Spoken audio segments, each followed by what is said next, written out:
Okay, Nuke, so this is my tutorial for how to use Adobe Premiere for you. This is 3.0. What you have is, this over here is your sequence. Uh, and that shows up here. Don't ever delete this because this is where all your video edits are going to be done. Now this is basically where you're going to put all your files. If you double click it, you can put your files in, or you could just, open up from a program or folder and drag it into the file usage thing. These are your audios, which you can preview here. Picture files. This is my raw footage. You could preview that there as well. These are your effects. I don't really ever use the audio effects, but you can. The audio transitions, these are very good. These are fade outs. So crossfade is the only one. All this is I'm not sure the difference between these two. I always use constant gain. Then this is to fade anything out. So right here, you can see this right here is going to zoom. So that's good to keep in mind. And so I put a constant gain, and you can stretch and make it go for longer. And that's what I put there. I can't preview it for you, but it'll fade it out, and you can adjust that very easily. Yeah, okay. Then you have your video effects. You're gonna have to really just play with the effects to see which effects do what. Some of them are kind of straightforward though. And your video transitions, which if you've ever used with Microsoft PowerPoint, it's similar to that. So that's your effects. These you're not gonna really have to worry about too much because most of the stuff you'll do in here. So let's just go through with the basics of what you'll do in your tools and everything. So you have your different video and audio, what do they call it, tracks. So I have 3 audio video tracks. Oh, oops. I have three video tracks and 6 audio tracks. You can have more than one video or audio track, and you could have an audio track that doesn't match with a video track.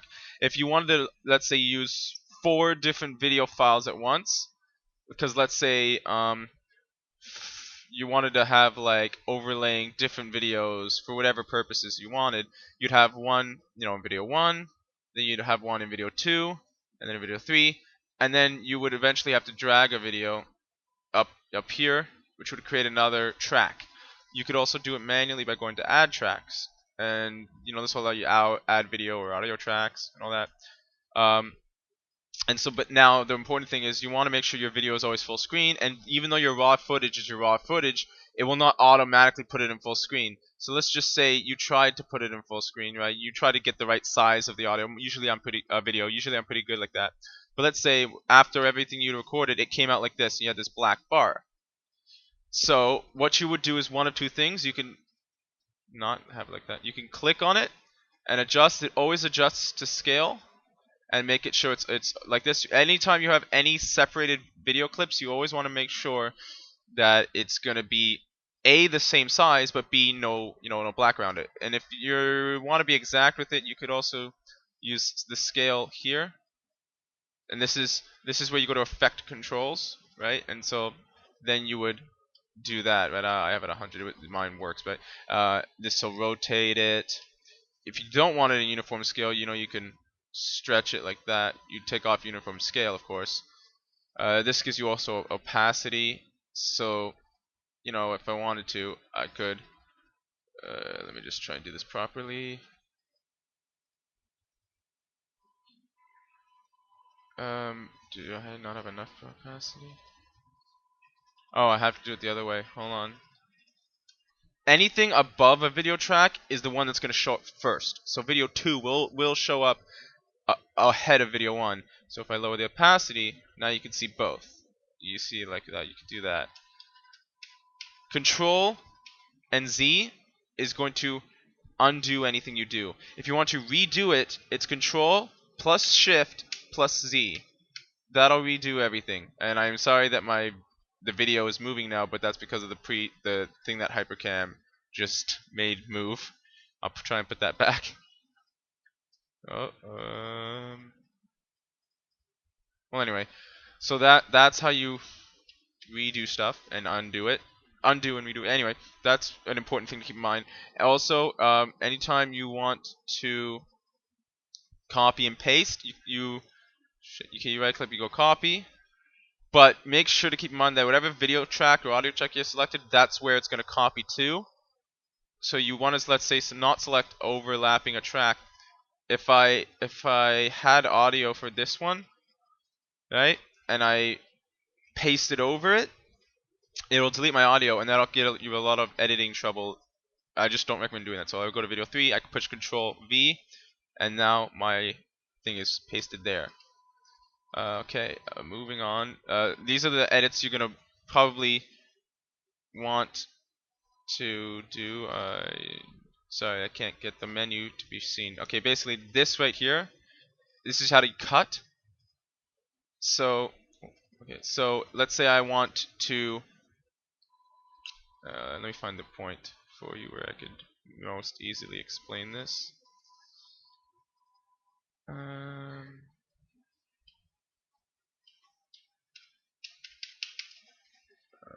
don't know what I just did. Okay, so right here, right, we're going through the tube to get to the next area.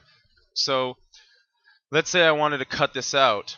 I would click, right, click, and then I would go to clear.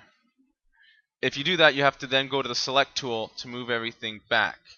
If you don't want to have to move it back, of course, you know, you could go and do ripple delete. That'll move everything over on its own. So that's something also to keep in mind. The only tools I ever use on this menu are the select tool and I think it's called the razor tool. That's the cut stuff. Just a few other things to keep in mind when you're editing is audio gain. That's the volume of your audio or your video. I have some audio files, right? So this, you could adjust that if it's too loud. You can also go to speed/duration, and if you type in, the 120 speed, and what's important too is if you ever speed anything up, I use this for audio. Sometimes you have the option to maintain the audio pitch. So if I speed up this song 120% and I click maintain audio pitch, it'll sound faster, but it'll sound at the same pitch, of course. So that's also another cool effect that you may choose to use. This here, paste attributes, what that means is whatever shows up here, motion, opacity, all that, you can do that, copy all that, and then just paste the attributes. So you would copy, just plain copy, and then you go paste attributes. That's useful when you're doing like a frame by frame thing or something like that, or maybe you're editing. You have all your videos recorded and they're all, let's say the scale, right, is just under what you need. So you put, instead of editing all your individual files for scale, you go one, copy, and you paste the attributes to all of them. I believe you should be able to do it like that, right? So that makes it a lot easier and faster. Just gonna see if there's anything else that's important for you to know. Okay, right. These are to turn the audio on and off. I believe, I'm not 100% whether it'll actually make it so that your audio is not actually in your video when you finish it. It just means, but it definitely means that you won't hear the audio when you're editing, right? So I need to have this one on. I have these two audio tracks, and I muted this one because this is the one where it's just me talking. Same thing for the video. If I click that, you can't see anything, right? This will also lock it so that you can't affect it, just in case you don't want to be bothered when you're using it. So now, when you know all your tools you're ready to edit, you may want to put this in here. So you just click it and drag it, and you would just place it where you want to place it. I mean, at this point, the editing process becomes pretty simple. Layering, when you're doing simple editing, right, I just put an audio file over the video file. There's nothing much to know about that. Let me just make sure that's all the last things. Here's another useful tool is called title. So you go to new title and default still, right? If I can get it to show up, just a sec. That'll bring up, I'm sorry I can't show you the whole menu, but that'll bring up this. And then what you could do with it is you could put, a title for your video or for a frame or whatever, right? And then, why is it loading? Right. And then you could affect it with this menu and all that. This is probably something you'd want to eventually start doing when we do LPs. After that, and then you bring it from there right into here, and then it'll show up in your video for the duration in which you've made it. You stretch it out, you make it go longer, all that stuff. Oh shit! What did I just do? Seriously, what the hell did I just do?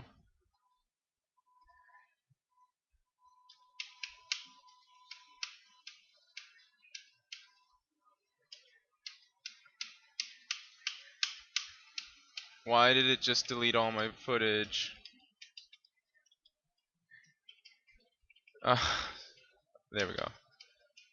Okay, now that I got my footage back. So one last thing that you're gonna want to keep in mind. I've shown you titles, sequence, clip, anything else that I haven't shown you that you need to figure out. I'll be happy to try and help you with. This is gonna basically play your audio. You push space or play your video as you're trying to do your edits. This is a useful tool. What I suggest you do when going through your footage on editing it, I've been doing this for the Portal one. I kind of hold this down. It'll play it fast.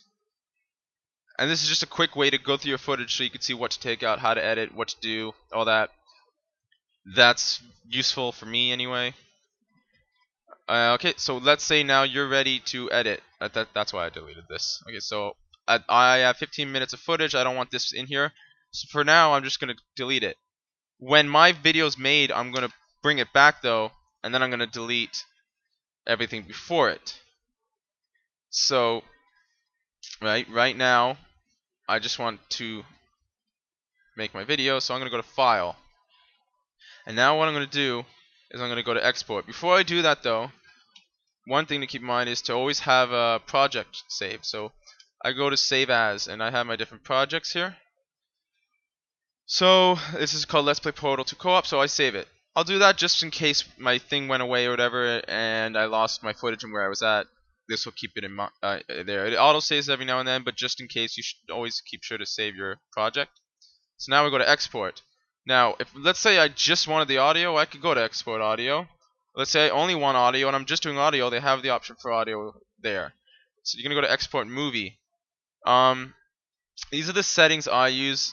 This kind of cuts down the file size a bit. So I'll just show you that I have this set up like this. Just make sure it's this. No, yeah, you don't have to worry about that. And then this is basically this. I'm not gonna tell you what it is. I'm just gonna show you. You could also look up what's a good, thing to do.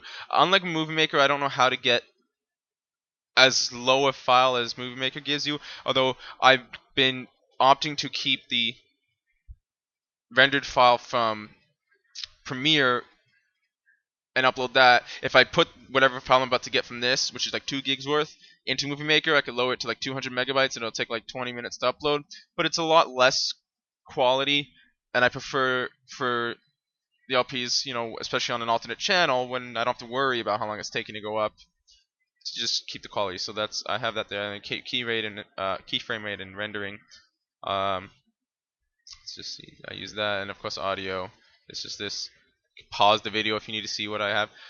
It's probably not going to be what it shows you there. Okay, and then so now you choose your folder that you're going to want. This is just like anything else. This is pretty simple. And so I want to make sure not to overwrite a file, but I want to make sure to get the right title. So now I'm going to call it Co-op Part 13. And then you just click Save, and it'll begin rendering your file. You could also check the details, see how much time has elapsed, how much free space you have, and all that. And then, yeah, that's pretty much how to use Premiere.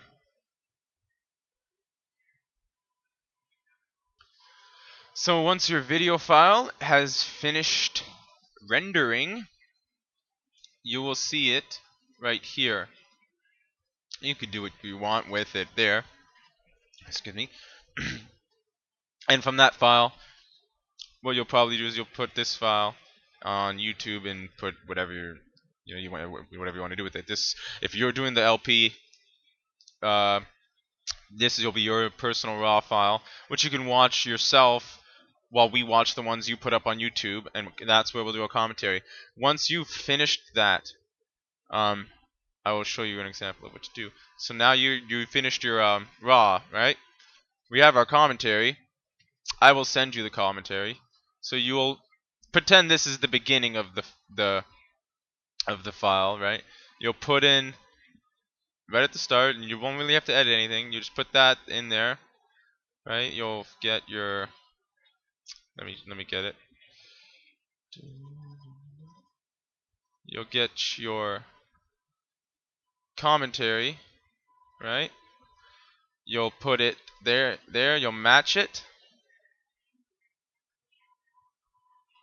and I will also send you the where is it?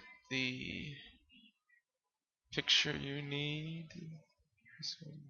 The picture you need. So this is now what this picture is for in Let's Plays that we're gonna have on the channel is pretend that the commentary goes a little longer than the video, which is likely to happen, right? You're gonna take the picture, put it in, match it to the length of the remaining commentary, and if you need to, you probably won't, size it properly.